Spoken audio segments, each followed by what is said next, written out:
Imagine you wake up one morning 10,000 years ago with the worst toothache of your life. There's no dentist, no painkiller, no way to just pull it out cleanly. What happens to you now? Because the answer is one of the most painful things a human being could experience in the ancient world. First, let's understand how common this actually was. Ancient humans had terrible teeth, not because they ate sugar, but because they ground their grain with stone tools. Tiny rock particles mixed into every meal they ate, slowly grinding their teeth down to nothing over years. By age 30, many ancient humans had teeth worn completely flat, and worn teeth crack, and cracked teeth get infected. Fast. So toothaches were not rare. They were one of the most common sources of pain in the ancient world. Archaeologists have found skulls from 10,000 years ago with massive tooth abscesses, meaning the infection had grown so large it actually ate through the jawbone. That is how bad it got when left untreated. But here is where it gets truly horrifying. They did try to treat it. The earliest known dental work in human history dates back 14,000 years, found in a tooth from Italy.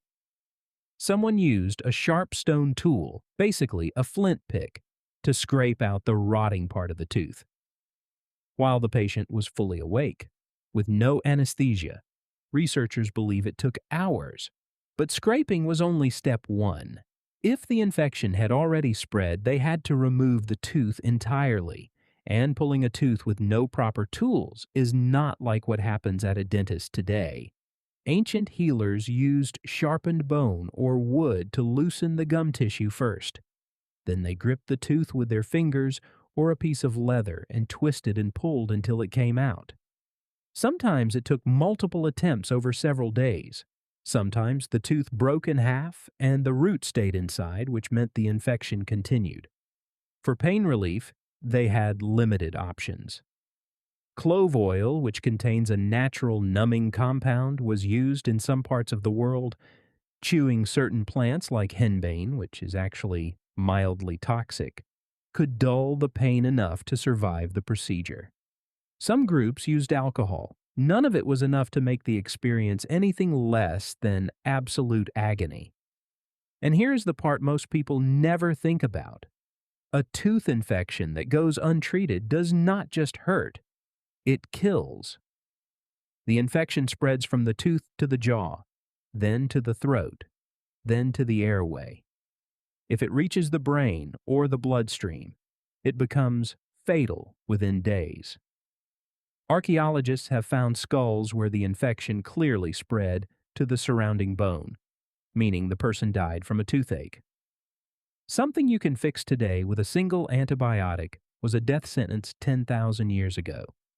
The ancient Egyptians were actually the first to document dental treatments in writing. Papyrus scrolls from over 3,500 years ago describe recipes for treating tooth pain using mixtures of honey, herbs, and ground minerals packed directly into the cavity. They even had specialists, people whose entire role in society was treating teeth. The world's first known dentist by name was an Egyptian called Hesi-Ra, who lived around 2600 BC and held the official title Chief of Dentists and Physicians. But before the Egyptians, before any of that, if you were a hunter-gatherer with a rotting tooth, your options were simple. Endure the pain until it either healed on its own, which rarely happened, or let a tribesperson rip it out by hand, or wait for the infection to kill you. Those were the three options. So next time you sit in a dentist's chair and feel nervous, remember this. That chair, that needle, that 2 minutes of mild discomfort is the result of 14,000 years of humans slowly figuring out how to make one of the most common forms of human suffering survivable. You are living in the most painless moment in dental history. If this made you grateful for modern dentistry, subscribe. because next time I am answering the question, what happened if you committed a crime in the Stone Age? Trust me, the punishment will shock you.